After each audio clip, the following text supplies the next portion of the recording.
You're listening to the Oddscast, the original UFC betting podcast that's straight to the point. Hosted by leading MMA oddsmaker Nick Kalikas and MMA journalist Brian Hemminger. They provide you the absolute best UFC betting info, picks, statistics, and analysis from the most respected authority in mixed martial arts betting.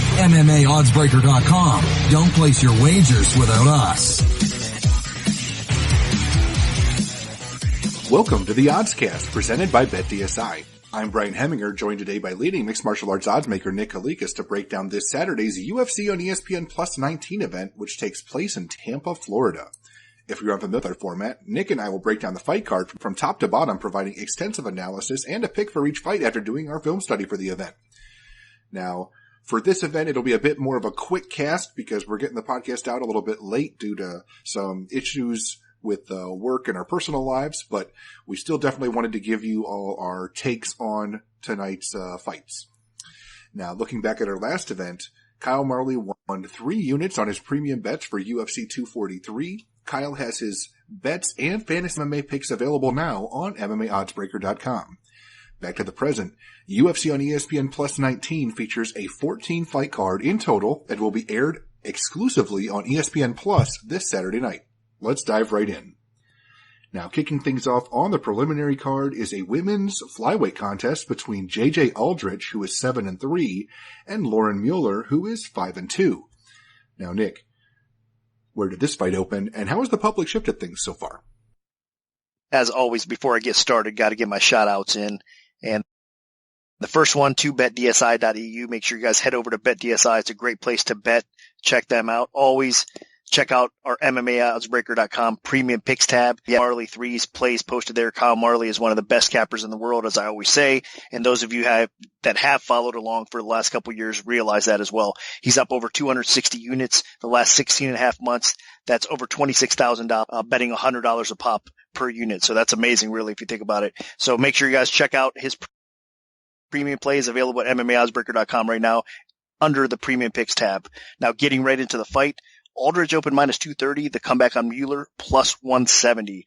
And the current line right now over at betdsi.eu, we are seeing Aldridge minus 179, Mueller plus 147. So line margins have tightened up, the early action coming in Mueller's way. I understand it. That is the way to go. This is basically a dog or pass situation, no doubt about it. It should be a very competitive fight. Both these ladies bring it. It's going to be a high-paced fight. There's not really a huge submission threat either way in this fight. I think it'll probably play out with both these ladies exchanging and kind of striking back and forth a little bit.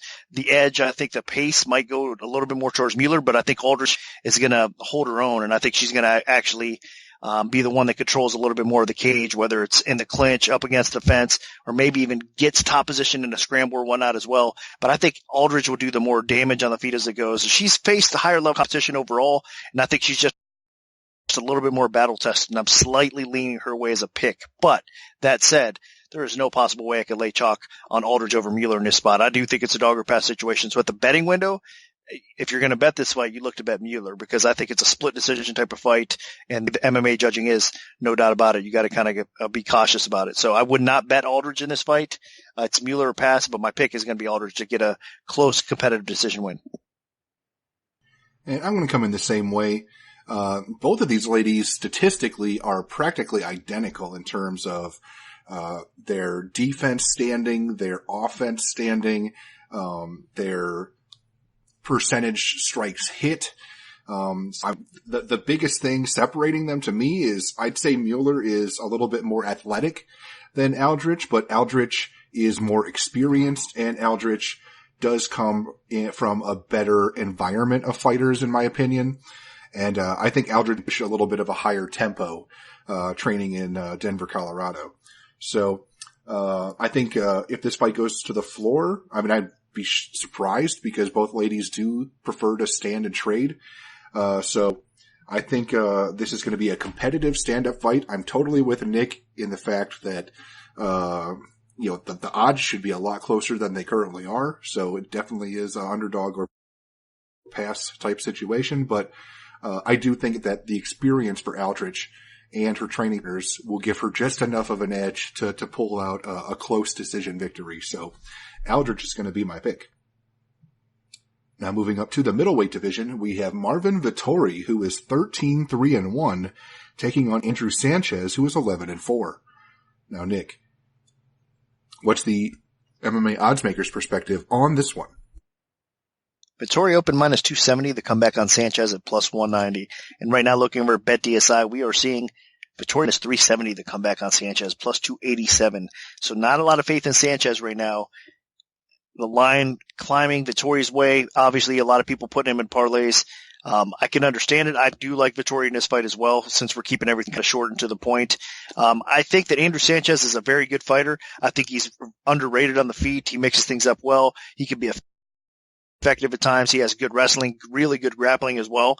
I just think this is a bad matchup for him because I don't think he's going to bully Vettori in this fight. I think Vettori is going to be the one kind of bullying him around, especially as the fight progresses a little bit. I think Vettori is a little bit more durable, and I think he could probably edge out a decision if it goes to scorecards. But more than that, I think Vettori actually might find a finish before it hits the cards because, again, I do question Sanchez's durability at times. But, again, he's on a couple fight win streak now, so you got to give Sanchez some credit. He's got things together, it seems, but I don't think he's going to get over that hump that is Vettori right now. So I just like Vettori in this fight. I think he gets it done. Where the betting line is right now, though, minus 4-1. You got to be cautious because Sanchez isn't that bad. I mean, this could be a competitive fight, but I still like Vettori in this spot. Yeah, the main thing I like about Vettori is that he pushes a decent tempo, and conditioning-wise, he's way ahead of Sanchez. Because in terms of technical skill, Sanchez is the better fighter. I would say that he's better a little bit on the feet than Vettori, and he's better on the ground than Vettori. But the problem is Sanchez's striking and defense go completely out the window when he's tired. So I can see Sanchez winning the first round, but I think he'd have to get a stoppage here in the first round for him to actually win the fight because Vettori's going to wear him out.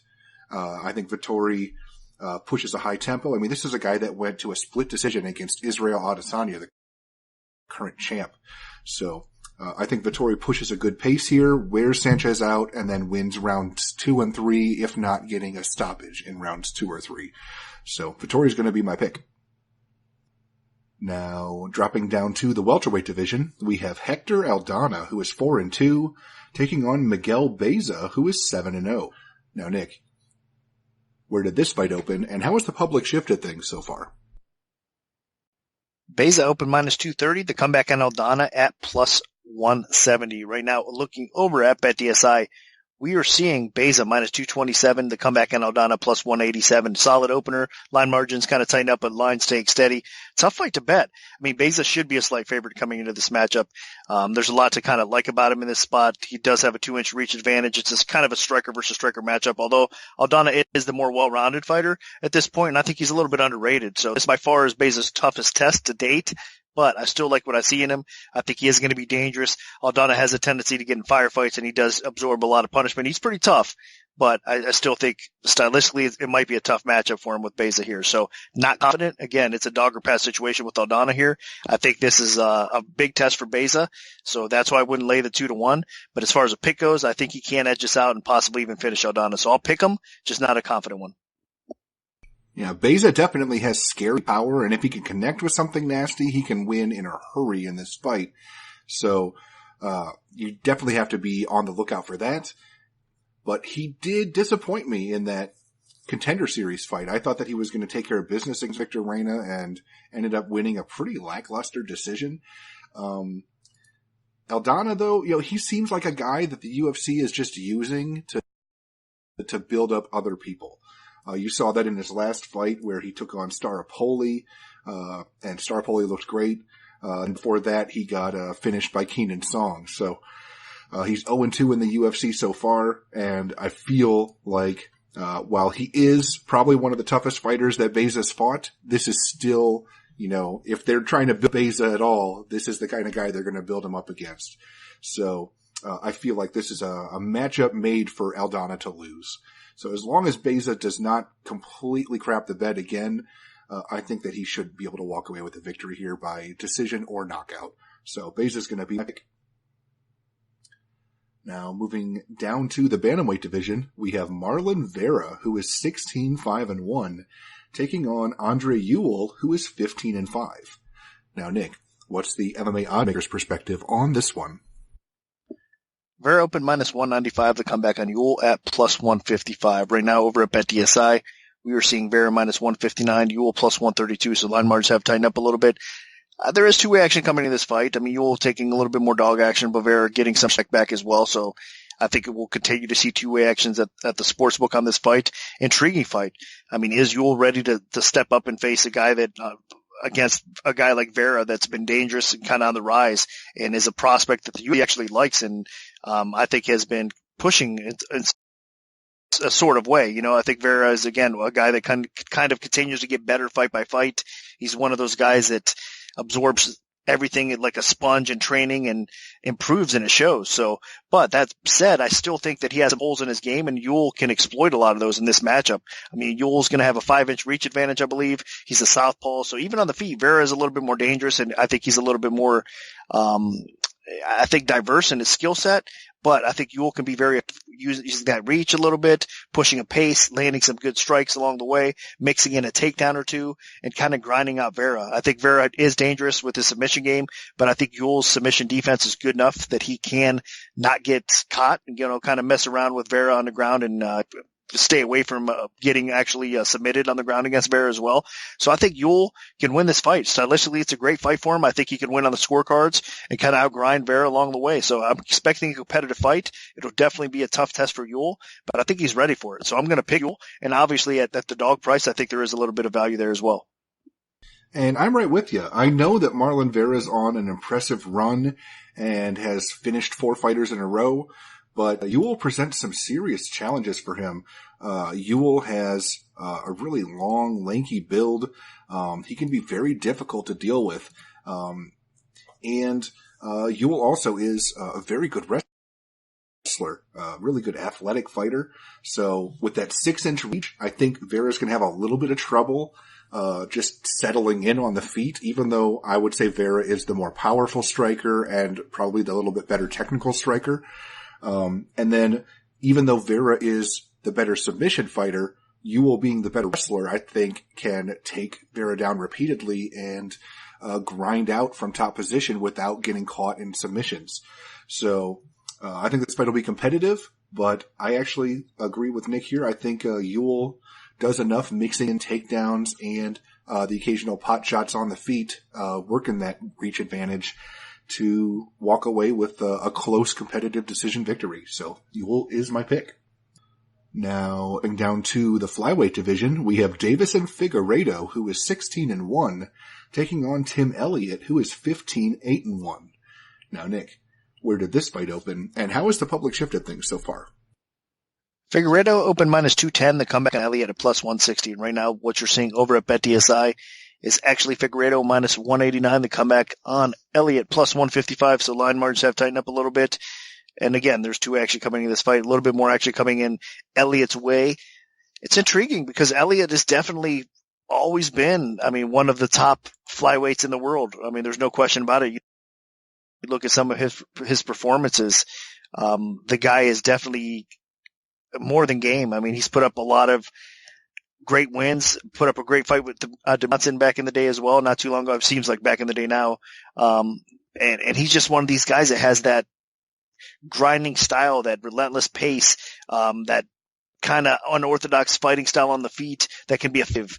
But again, it's his grinding style. It's the takedowns. It's his grappling, especially in this matchup against Figueiredo, that he has to kind of exploit the most with Figueiredo. Figueiredo definitely has the striking edge here, especially with the layoff and the concerns about, Elliott did have surgery. I'm not sure what kind of bounce back he's going to have. So there's a lot of question marks surrounding Elliott right now, coming back against a tough as nails, up and coming on the rise type of fighter in Figueiredo. But Figueiredo's kryptonite has always been on the ground a little bit. So if Elliott can mix in some takedowns and kind of make this a gritty, grinding type of fight and survive some tough spots along the way, maybe he can pull it off. But I still think that it's the right time for Figueiredo to pick off Elliott here, make this a miserable night for him, and just maybe even finish Elliott along the way. So Elliott's game, he's definitely one of the better fighters. Obviously he's been in the weight class, but I think Figueiredo is on the rise, and the timing is for him to get this win, maybe even finish. So I am going to pick Figueiredo. But again, at the betting window, I mean, there's just too many question marks about Elliott, and stylistically, it might be a fight that he can possibly exploit Figueiredo. So I don't think it's worth a bet on Figueiredo. Stay away from it.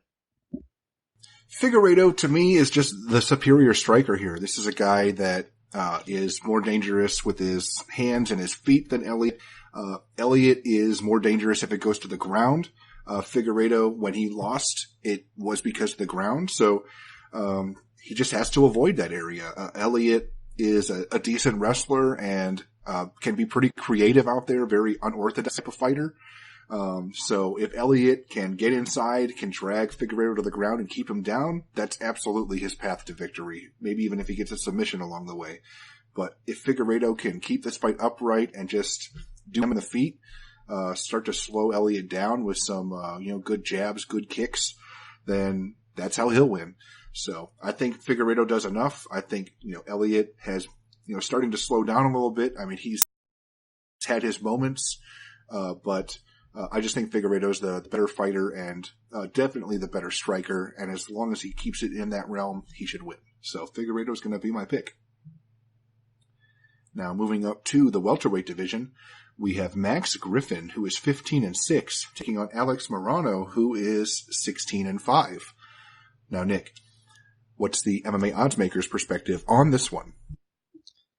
Morano opened -130, the comeback on Griffin at -110. And right now, looking over at BetDSI, we are seeing Griffin -133, Morano +111. So line flipped. Basically, a pick'em fight opened slightly lean towards Morano. Right now, it's a pick'em fight, slightly lean towards Griffin. Line flip, more action coming in Griffin's way. I think that's right. I do lean Griffin's way as well. I think to keep it, again, short to the point, because this podcast, we don't want us to drag too long here. This is an awesome fight, by the way. I think it has fireworks written all over it. I mean, fight of the night potential for sure. Back and forth with these guys, but I think stylistically, Griffin has a little bit of an edge here because I think he's a better wrestler. I think he can probably drag Morano to the ground and probably have success keeping him there at times, mixing in with his stand-up game. Of course, he's going to have some length on the feet, and he doesn't have bad stand-up. I think he's underrated on the feet, actually. So he'll have success against Morano on the feet. I think he can make some takedowns. Morano, obviously, is a gritty fighter, man. I mean, he's tough as nails. I think he does at times get hit a little bit too much, but he's a pretty durable guy. And he does have that kind of underrated one-punch knockout power that he can definitely ring Griffin's bell on the feet, especially if they start slugging it out. So dangerous fight for Griffin. I understand that. I think Morano is capable of winning this fight. That's exactly why you're seeing this fight be so close here, because realistically it could go either way. But I think there's more ways to win for Griffin, so I'm going to side with him. But another tough one to bet. Yeah, if this one stays standing, then I definitely think Morano might be able to get the job done. He just pushes a unorthodox tempo, and he wins fights that you don't expect that he'd be able to win. But the difference here is Griffin is a really good athlete, and he's started to mix in some takedowns with his game. And I think takedowns will be the decisive factor here. If Griffin can get takedowns and keep Morano on long enough, he should win a decision, maybe even get a TKO on the ground. If he can't get the takedowns, if he gets clipped, then Morano's going to win. So it should be competitive, but it all boils down to the wrestling of Griffin, I believe. And I feel like that should be enough for him to walk away with the decision victory. So Griffin's going to be my pick. Now, dropping down to the lightweight division, we have Thomas Gifford, who is 17-8, taking on Mike Davis, who is 7-2. Now, Nick, where did this fight open, and how has the public shifted things so far? Davis opened -190, Gifford +150, and right now over at BetDSI, we are seeing the current line, Davis -312, the comeback on Gifford +248. So late replacement, Mike Davis steps in, opens as a betting favorite, and now gets steamed up to 3-1 from basically being a 2-1 favorite. Interesting. But again, kind of hard to argue. And the betting public a lot of times are the early bettors out there, even though it's smaller limits. They do start lines in the right direction at times with their max bets when they do come in early, even if it's $50 a pop at these sports books. So I think the direction it kind of went is justified. I think Davis is the more capable fighter in this spot. I think he's a wrestler, obviously, that has better boxing. He can be the more effective striker on the feet. I just think the Gifford, with his length, his size, he does definitely present some problems for Davis. And of course, Gifford has that kind of crazy guillotine choke that you can't get out of. Once he has it sunk in, you're done. So, I mean, he's sneaky good on the ground. Davis has to be careful there. And even on the feet, Gifford, his stand-up game is actually improving, and he can present some problems there as well. But I just think Davis's stand-up is better. His wrestling should be better. and at least good enough to probably keep this upright. So if his conditioning lasts, I mean, I think it probably will. He should be able to beat Gifford up along the way and at least earn a decision, if not maybe get a finish. So the pick is Davis, but no way can I lay almost 3-1. It's definitely too high right now. But again, at the same time, I think that he does beat Gifford, so it's kind of hard for me to bet Gifford as well. My pick is Davis. I'm with you on the odds at least. But Davis is the more talented fighter, but both of these guys did lose their UFC debuts relatively convincingly. So, and Davis is on super short notice to take on this fight. So, the fact that he is such a huge favorite is a bit scary to me. So, I do think Davis is the better fighter. I think he's the better striker. I think he's the better athlete. I think he's just overall the more technically sound fighter, but super short notice. And the fact that he still, is looking for that first UFC win as well. Just be careful. But, Gifford is game, but I'm not sure he's UFC caliber. So, I think Davis does get the win here, possibly by stoppage. But again, with the short notice, I don't know if I can trust him, but Davis will be my pick. Now, moving on to the light heavyweight division, we have Devin Clark, who is 10-3, taking on Ryan Spann, who is 16-5. Now, Nick, what's the MMA oddsmaker's perspective on this one? Spann open minus 215, the comeback on Clark plus 165. Right now over at BetDSI, we are seeing Spann minus 169, Clark plus 141. So line margins have tightened up, more action coming in Clark's way. I understand it. That's definitely the right way. Another tough spot, dog or pass situation for sure. You can't lay it on Spann. I think he's a little bit overrated, to be honest with you. I mean, he's on an amazing roll since that Ultimate Fighter, the Contender Series loss where he got destroyed early on in that fight. I believe it was like 15 seconds or so to Carl Robertson. Since that time, I mean, he's rolled off some great wins, some tough fights along the way. And he really showed a lot of improvement. And man, I mean, Spann has the tools. He's got the frame. There's a lot to like about him. I mean, he's going to have obviously a 4-inch reach advantage in this fight. He's a taller fighter, as I just mentioned. He's got a lot of confidence coming into this matchup against Clark as well. So there's a lot to like about him. But again, I think that maybe we're overrating him a little bit too much. And I think Clark, stylistically, it's kind of a tough matchup for him as well. I mean, Clark can seriously present some problems for him. I know he's had his ups and downs so far, but if you look at the competition level for Clark as well, those losses aren't too bad to Blackwitch and, of course, Rakic as well recently. I mean, I don't think those are awful losses, and he's had his moments. He's performed relatively well on the feed. He's no slouch. I think both these guys can actually hurt each other. Obviously, Spann with the length, again, can present some problems, but Clark has a speed advantage. He's got a little bit of power. I think Clark has some wrestling to go along with it. He might be able to mix some takedowns in. Spann not easy to deal with on the ground, but, I mean, again, I think there's path to victory for Clark here to get it done. So I'm actually going to pick Clark. I think if he can survive and not get clipped, I think he could probably win on the scorecards or maybe even finish Spann. Because, again, I don't trust Spann's ability. He does have kind of a weak chin, in my opinion, as well. So both of them are somewhat chinny. And I just think stylistically this might be a fight that Clark can kind of get back to where he kind of wants to be. I know he got a win over Stosic in his last fight, which was much needed, but he needs to roll off some wins and kind of get back to where he wants to be in the UFC. And I think this is a fight that he can kind of steal Spann's momentum and maybe do so. So another tough one, dog or pass for sure. I'm going to pick Clark to get it done. And I'm going to come in the other way. I know that Clark has a little bit more UFC experience, and he's probably the better wrestler of the two. But Spann just has so many more intangibles in his favor. He's got a 6.5-inch reach advantage, 5 inches taller. I feel like Spann is more powerful with his striking. He's coming off of a big win over Little Nog. And I think Spann's more dangerous with his submission. So unless Clark really slows Spann down, I think he's going to be in good shape. I just don't think Clark can wear Spann down with takedowns enough. I think coming in, Spann could just crack him with knees or elbows or punches on the way in if Clark is shooting in for takedowns. And I think Spann could just work him over from the outside with the size and reach. So Clark could grind this to a halt with takedowns, but I I don't see it happening without him taking a lot of damage along the way or even being threatened with submissions, because Spann has a pretty nasty guillotine choke too if Clark leaves his neck exposed. So I'm going to pick Ryan Spann. I think he gets the job done. I think he actually gets a stop along the way.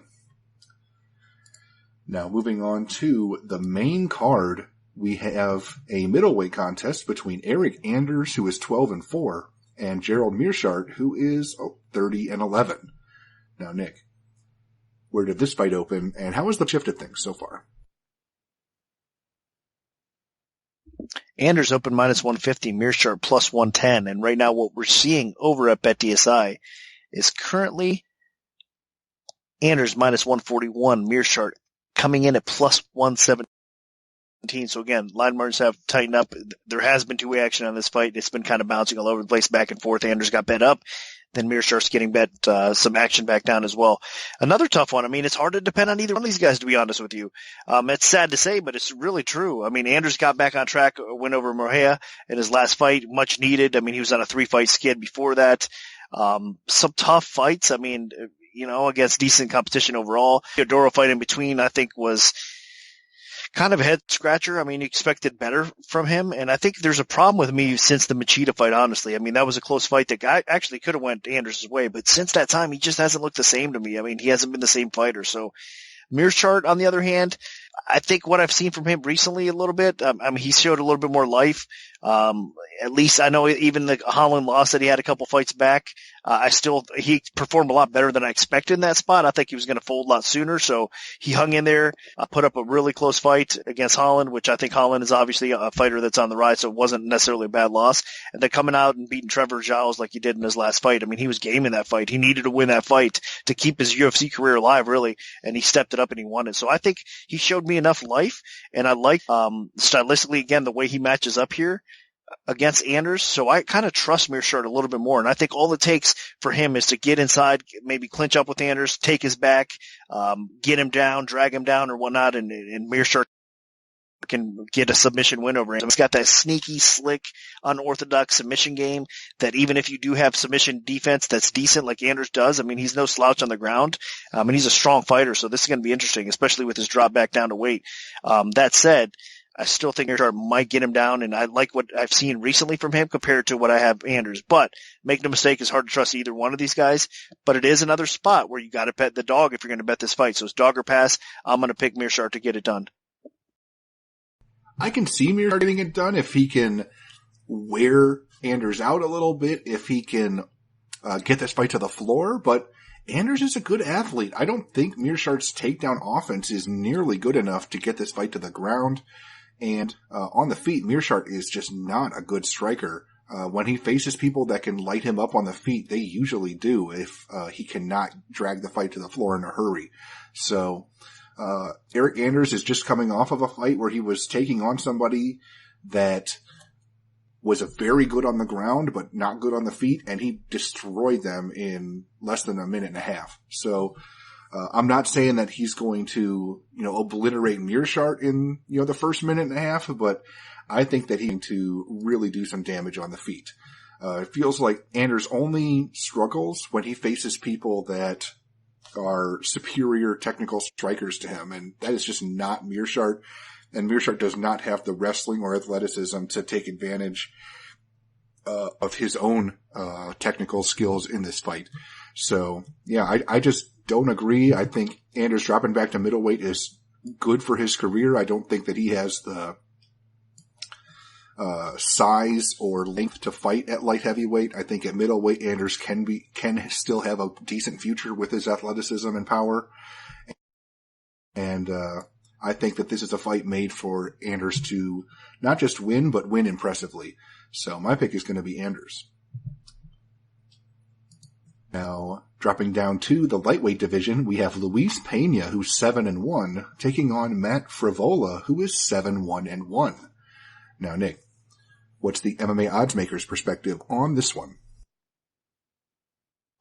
Pena opens -165, Frivola +125, and right now over at BetDSI, we are seeing it Pena -169, Frivola +141. So another spot. Line margins have tightened up. It's been bouncing around a little bit. There is two action coming in this as well. Pena, the more popular fighter for sure, but Frevola staying where it is in the line, I mean, he's definitely getting some respect, and you have to respect him. I think he's a very underrated fighter, and he's the type of fighter that performs relatively well. And I think, I know he got blown out by Polo Reyes, and I think a lot of people are looking at that as a really bad loss, and it kind of is a stain on the resume for sure. But if you look beyond that, I mean, Frevola brings it every time he fights. I mean, usually he's fairly durable, pushes a high pace. He's got some power in the feet. Again, kind of a grinder, mixes in some takedowns. So he's a tough out for sure for everybody. And that's a thing here against Pena. I mean, Pena obviously is going to be the taller fighter. I think he's more dangerous overall. I mean, he's got that skill on the feet where he could definitely crack you, utilizes that reach well. Of course, he's got that submission game with those crazy chokes as well, length on the ground, decent wrestling in his own right. So this is going to be a back and forth type of fight, another dog or pass situation. There's no way I would lay the juice on Luis Pena in this fight over Frevola. I think Frevola could possibly steal this fight if he doesn't get finished, especially if this fight hits the scorecards. I mean, I could really see Frevola stealing this win, grinding out a 29-28 tempo decision win over Pena. So tough one. I've kind of been going back and forth as far as a pick. I like the physical attributes from Pena. I like that he's capable of finishing fights a little bit more with them, and I think he's only going to continue to get better. Frevola is hittable. I think that he could possibly get caught up in this fight, get rocked, and possibly submitted or finish. So I'm going to slightly lean towards Pena, I think, as far as a pick goes, but it's another spot where I'm not confident, though, and it is a dog or pass situation because, again, I think that Frevola might be a little bit undervalued here, and if he can avoid, getting caught up in something crazy from Pena, I think he could possibly steal the cards. So I'm going to pick Pena to win, but another spot where it's dog or pass. And I'm going to go with Pena. I just feel like the threat of the finish is there. Frevola, while he does push a high tempo and can get takedowns, and that could definitely play to his advantage for winning a decision here, he also is a little bit chinny. He can get caught, and he could get either knocked out or submitted at some point. So I think either Frevola wins a decision or Pena could win a decision, win by knockout or win by submission. So I feel like there's a lot more options here with Pena, even though Frevola could be forcing Pena to fight off of his back foot and could be forcing Pena to fight off of his back on the ground. I think this will be competitive, but I'm leaning Pena. I think at some point he might crack Frevola, and he might also wrap him up with a triangle choke or something if he does get taken down. So I really like the physical tools of Pena with just how long he is. Might force Frevola to make a mistake shooting in from too far away, and I think Pena could punish him. So Pena is going to be my pick. Now, dropping down to the women's strawweight division, we have Mackenzie Dern, who is 7-0, taking on Amanda Ribas, who is 7-1. Now, Nick, where did this fight open, and how has the public shifted things so far? Dern opened minus 245, plus 175. And right now what we're seeing over at BetDSI is currently Dern all the way down to minus 147, Ribas plus 122. I understand it. I mean, that's definitely a tough line to set. With Mackenzie Dern, you're going to have a lot of tough lines to set, to be honest with you. I mean, it's never going to be easy, especially her coming off of pregnancy. So pre-pregnancy, I love Mackenzie Dern in this fight. I love her aggression. I think obviously here jiu-jitsu is where it's at with her. She's facing a very solid jiu-jitsu artist in her own right in Ribas here. So this is not going to be an easy fight. Again, pre-pregnancy, pre-time off.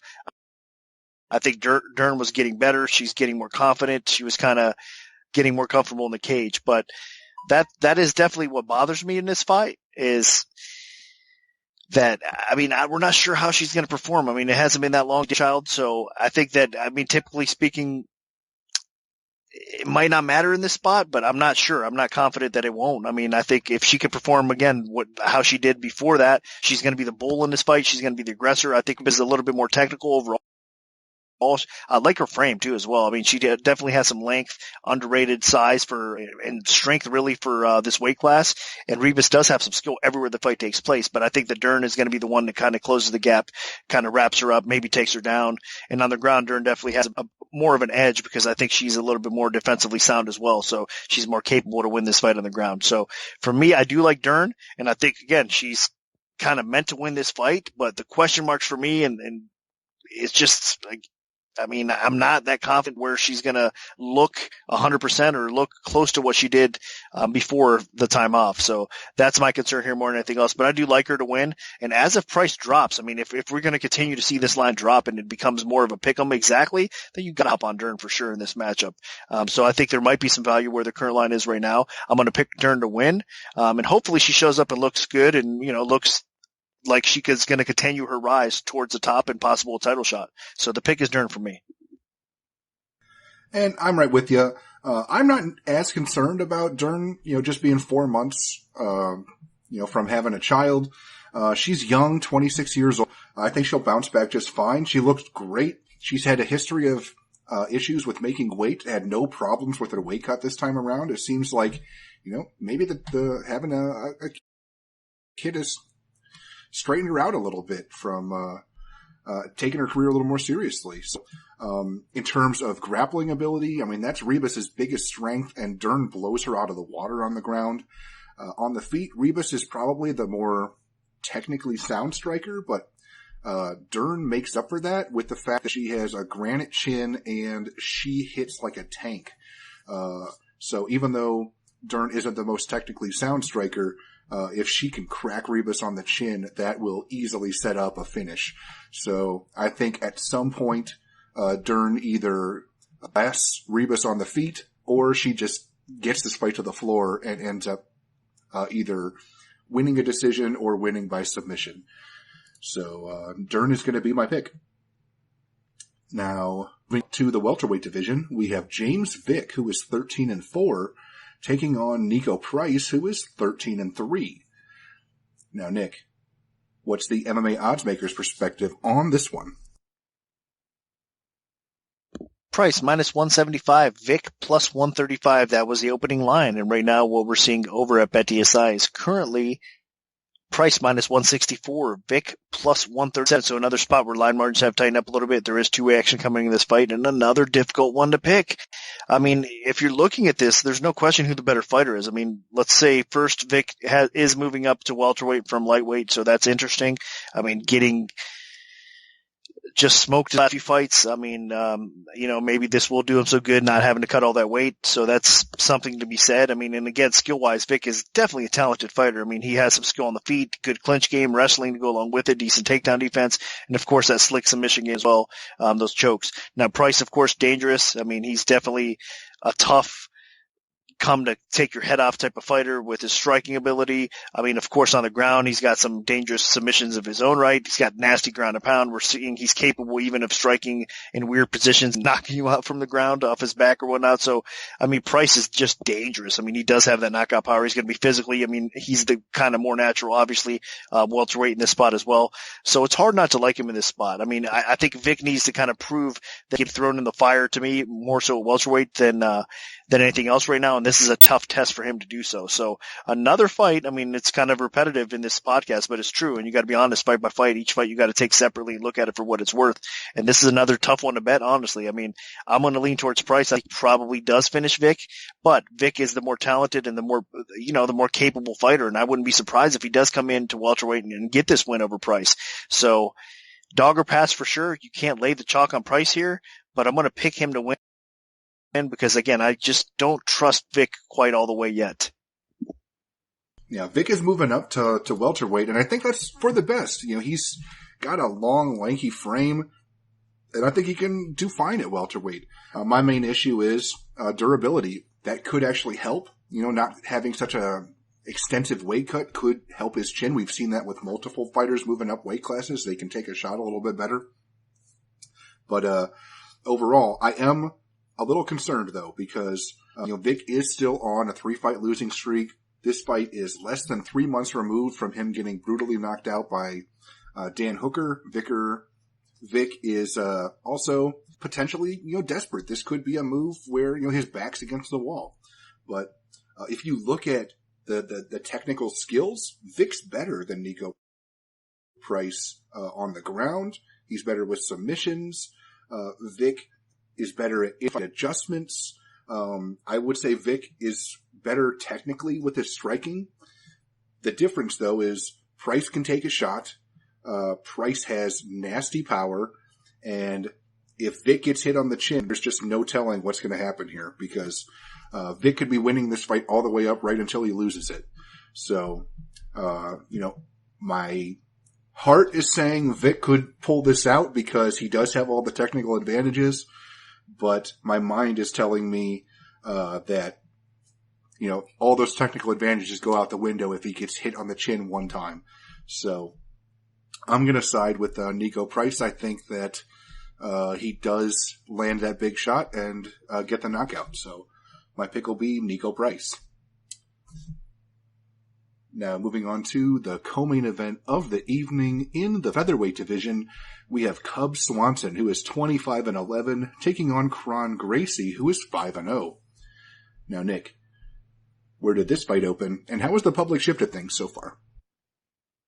Gracie minus 265, Swanson plus 185. And right now what we're seeing over at BetDSI is Gracie all the way down to minus 185, Swanson plus 152. So needless to say, Swanson more action, not really that surprised. I mean, he's a more battle-tested veteran, as we all know. I mean, top of the food chain type of guy at featherweight for a long time now.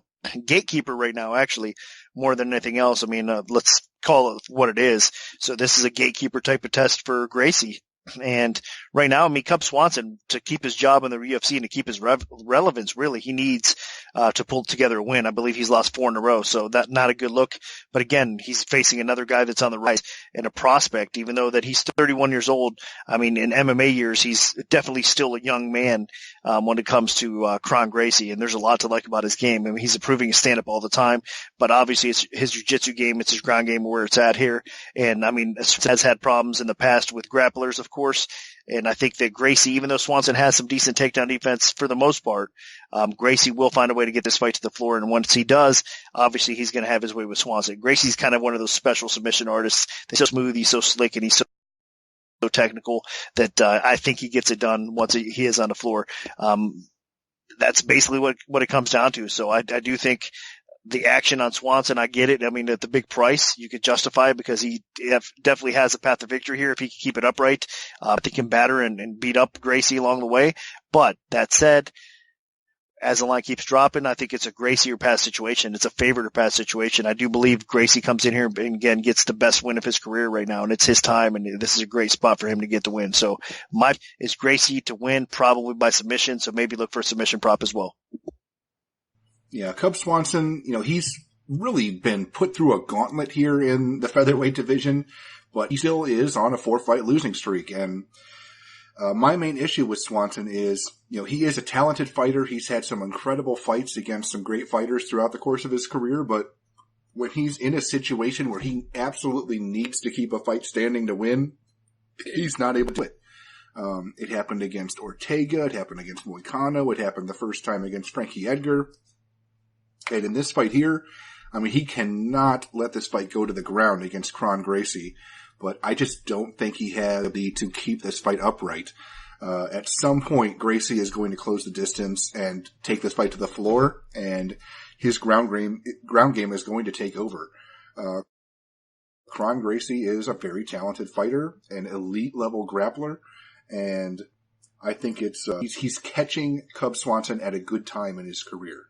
So I'm going to pick Kron Gracie. I think that at some point he gets a hold of Cub Swanson and drags him to the ground, and I think probably win by rear naked choke, just like he's done the last 3 times he's fought against top competition in MMA. He's had rear naked chokes against Hideo Takoro, Kawajiri, and his UFC debut against Caceres. I mean, it seems like the UFC's pushing him, but this is a winnable fight for him. Swanson has been exposed against elite grapplers, and I think Kron continues the trend here. So, Kron Gracie is my pick.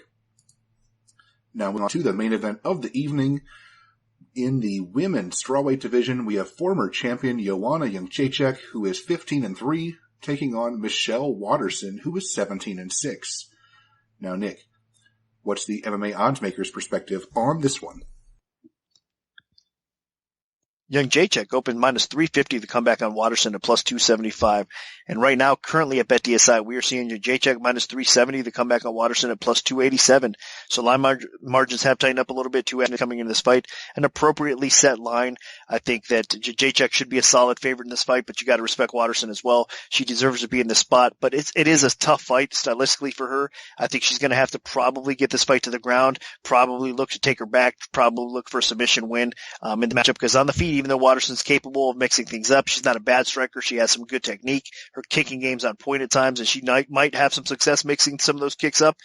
Jędrzejczyk's pressure is going to be the one stalking forward, kind of just utilizing her striking ability and that accuracy and that pace that she sets on people, and just kind of stalking and busting Waterson up along the way, possibly getting a finish, but if not, a clear enough decision to get the win as well. So honestly, it's just a tough matchup, like I said, for Waterson. I don't see how she gets it done here, unless she maybe, throws up a high kick and catches Jędrzejczyk on the feet, which I don't see really happening, or like I said, maybe taking her back and getting submission, but I don't see that happening either. So Jędrzejczyk does what she does best.